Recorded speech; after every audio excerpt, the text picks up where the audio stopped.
There you are. Welcome to Zen Fit here in Blackstone, Virginia. Fasten your seatbelts. It's Sunday morning. Title of this talk, this Zen Fit. All my talks are Zen Fits. No, they're not really, they're talks, but they're Zen Fits. It starts with something doesn't fit, and hopefully in the talk there's a bam, and it fits. You see, this Zen Fit is another name for a contradiction. What is the contradiction in your life? What doesn't fit? We all want to know because we all have contradictions. Should I do this or that? How do I open this damn gadget I just bought? It's little things like I can't open the box. There's a contradiction here. My wife will always come and say, well, just do this, and relate the contradiction. It opens, you see. So a contradiction is something that won't open, and we're looking for the opening. How do I open the contradiction? How do I open this damn box? I just bought it. I just bought this gadget and I can't make it work. Contradiction, you see. I wish this light would stop flashing. Let me see you turn it here. So this Zen Fit is for me is a perfect metaphor for the contradictions in our life, and not just in our life, but in our consciousness itself. Consciousness is a contradiction. This has been the great teaching that I've discovered here in the winter, I'll say autumn of my life. I'm 87, so I don't know if this is the winter or late autumn. You see. But in the late autumn of my life, I have discovered the contradiction in my own mind. So I bring the to whatever I encounter, you see. If the contradiction is in my consciousness and my mind, I bring it to the situation, and now I got a contradiction, I got a question. So if you look at reality as a reflection of you, but there's no mirror there, that's a contradiction. If you look at the world you live in as a contradiction, what you're looking at is a reflection of your own consciousness. So let's get into the Zen. To whom does Buddha point? To whom does there's two Buddhisms. The most common one is the Buddha Dharma, where the Buddha is a teaching. And Facebook is full of good teachers. We call them non-dualists, or whatever you want to call them. And they all have, most have a teacher they refer to. So the first teaching of Buddha comes in the legend of his awakening. So the Buddha teaches the story of Sakyamuni is a story, and we think, oh, it's true. It's a historical story. There was a guy named Sakyamuni. He was a prince, and he went into town, and he had an existential crisis and saw old age, sickness, and death. Uh-oh, I'm going to die. I'm going to get old and sick and die. What the fuck, you see? How do I get out of that? So he wanted to get out of it. And so then he left home. What? He left his daughter and he left his wife and his son. What an asshole. It's a legend. It's not a historical document. It's a teaching legend. So let's look at the legend. So Buddha gave up. He went to the forest and he studied under the masters of his day. And he found that they all were, oh, stay here, Sakyamuni.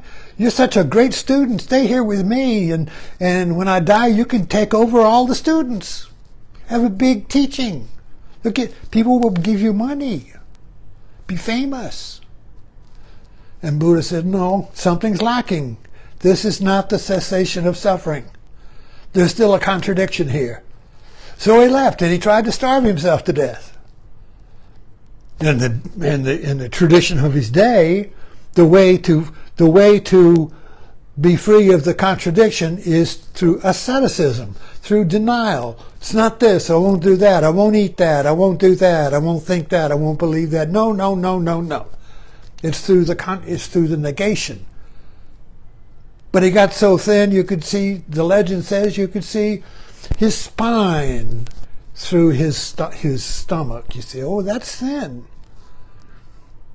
And so then a cowherd girl came by. Of course, the legend has it that she had a golden bowl. And she gave Buddha some milk. And it revived him. And he realized that asceticism, that starving yourself, that self-denial, no, no, no, no, no, self-denial, I won't eat meat, is not the way. It's not the, get what I mean now. I don't want to get into vegetarian and meat eating. Anyway, but he discovered that asceticism, that no, is not the way.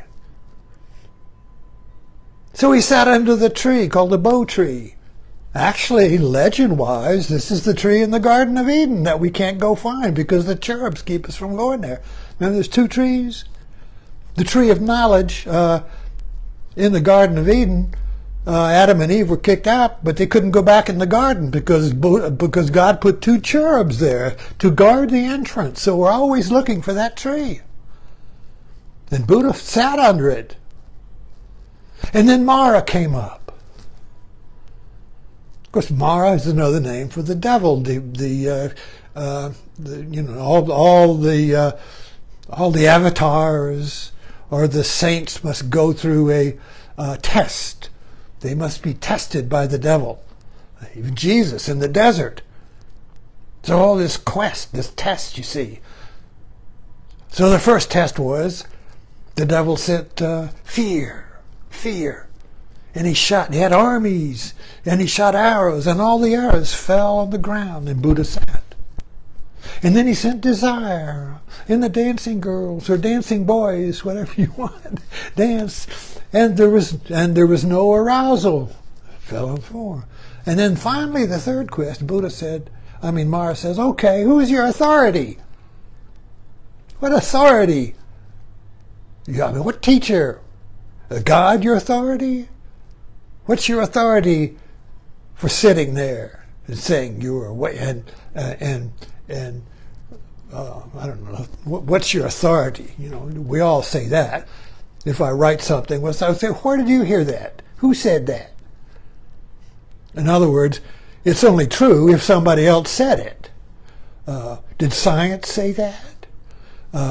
Did Krishnamurti say that? Who said that? By what authority do you speak? By what authority do I stand here and talk to you? What teaching is what credentials do you have? Do you have a degree? You got a doctorate? You're an ordained minister? Are you an ordained Zen Buddhist, Do you have credentials? Did some tradition give you credentials to speak? I got none of that. Nothing. So what do? What does Buddha do? He points to the earth. He points to the ground. He points to the ground. Now, when we look at this, you see, we're looking at it from the outside.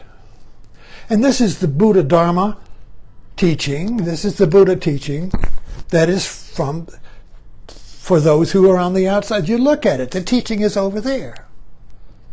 But there's another teaching, the Buddha teaching, that we miss. Because pointing to the earth doesn't make any sense. What is he talking about? Everybody's sitting on the ground. He points to the earth. What is that? What is he pointing to? The soil? Is he pointing to the earth, American earth? What earth is he pointing to? Everything is earth. What ground is he pointing to? Everything is the ground. Oh, that's it, you see. Now let's flip to the inside. You have to get inside this teaching. What is Buddha pointing to? as long as I think Buddha's over there and something he's pointing to is over there, like is it in this room, you see? Is it that picture? What is he pointing to, you see? But there's nothing there. So what is he pointing to? It's like a ghost. You know, I have a cat. And if you have a cat or a dog, you understand the dog language. In the morning, the cat goes into the kitchen and looks at the food. The cat points by looking at the food bowl. And it's empty. Ta-da! Cat is hungry. And the cat's and if I don't feed him, he'll meow and he'll create a tension until I go get some food and put it in the bowl. Then the cat takes a nap, you see. So I can see what the cat is pointing to because I'm outside of it. The cat's there, the bowl's there, the kitchen's there. I am outside of it. I am outside of it, and I can figure it out. But what is Buddha pointing to? There's no bowl. What is Buddha pointing to? Buddha's not a cat. He's not a dog. Buddha is not even a Buddha because that's just in the past. Some guy in the past. Some old man in the past was sitting under a tree and pointing to the earth. What the fuck does that mean, you see? You have to get inside of it. There's the outside teaching, which is pedantic. Everybody can quote the sutras, the authorities, or the Bible, or Google, look it up and point to that's what it is, you see.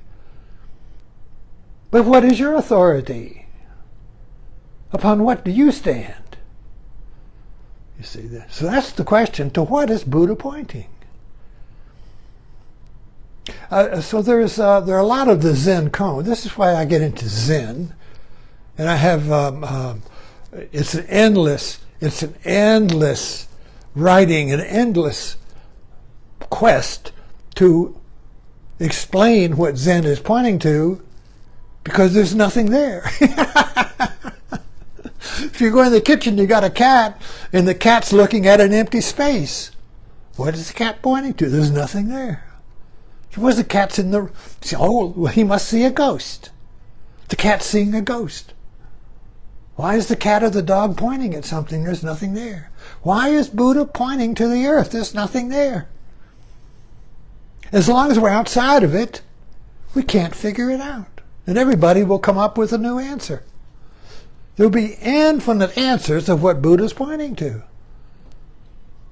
None of which end the hunger.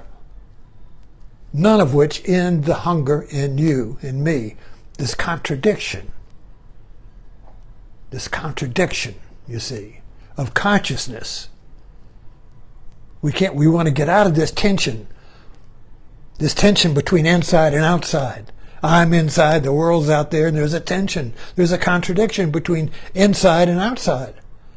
And we take it to the world and try to resolve the contradiction in the world. So I try to resolve the contradiction by being outside of the contradiction. But you can't. You have to be inside the contradiction. So Buddha teaching basically is there's the outside teaching, or I can quote the sutras. Buddha tells me, everybody does that. You know, if you're a Christian, you point to the Bible, and if you're a Buddhist, you point to the sutras. And you can get really detailed in it, you know, and get into arguments about the fine-tuning of the sutras and a particular word. You get down to a word and you start arguing over what the meaning of the word is. It's all outside. It's all outside. To whom, not to what, but to whom is the Buddha pointing? Well, there's another Zen koan. All these Zen koans, and I love working with Zen koan. Thank you so much, Albert Lowe, Montreal Zen Center, who taught me how to engage contradiction, not only in koans, but in my life. That's where the action is. What's the contradiction in your life? Not from outside, where you go to a therapist and tell the therapist. No, you have to be the contradiction in your life. So to whom is Buddha pointing? He's pointing to you. So the answer to the koan, or to whom is Buddha pointing when he points to the earth, you are the ground of reality. You are the ground of the world. You are the earth. You are the ground of being. It's you. It's all you. There is no two yous. There is no contradiction between you and the world. If you point to the ground, which is you, and what is the ground but now? This very moment is the ground of your being, because the outside world and the inside world are all in this moment. You can't separate them in the moment, except when you step back and you get outside of there and you look, oh, well, here's this and that, and there's a contradiction over there. But I'm not in it. I'm out here. I'm an observer. You see, I observe the contradiction. Contradiction in politics, the contradiction in movies, the contradictions everywhere, you see. I'm not in it. I'm just observing it, and I try to figure it out from the outside. But that's not what Buddha's saying. He says, you are the contradiction. He points to the earth, to you. You are the ground. And if you point to your very simple now, this moment, just this moment, there is no contradiction. If you just point to the simplicity of this moment, whatever you're doing right now, simplistically, you're watching this. If you're just watching this, that's it. That's the ground. So Buddha's pointing to just this. There is no contradiction in just this until you manufacture one. So if you see a contradiction in what I'm saying, the contradiction is coming from you. Because you are this guy on the this guy here on this image, you see. You're looking at an image, and there's you looking at it. The contradiction is that you think the image, or me, is over there, and you're here, and there's a big gap. There's a contradiction. But when you see through and through, what Buddha's pointing to, he's pointing to the fact that you are what you're watching. If you're watching me on an iPod or a TV or whatever you see, you're looking at a reflection and you say, that's me over there. And I don't know what he's talking about. Well, when Buddha points to the earth, he's pointing to the truth that you are what you're looking at. You are the whole show. You are the simplicity of the whole world, which contains you and the world you're looking at. That is what Buddha points to. You. You're it. You're now. There's no contradiction in now if you are just now. But the moment we say, well, there's I got a contradiction here. We take that to the now and split the now into I'm here and the world is over there. And there's a contradiction. And no matter what I do, just magnifies and kicks the contradiction down the road. And there you have your history. There you have your whole life. There you have the history of man, kicking the contradiction down the road. Now that's a Zen fit. Thanks for dropping down. Happy Sunday. Did you like my sermon?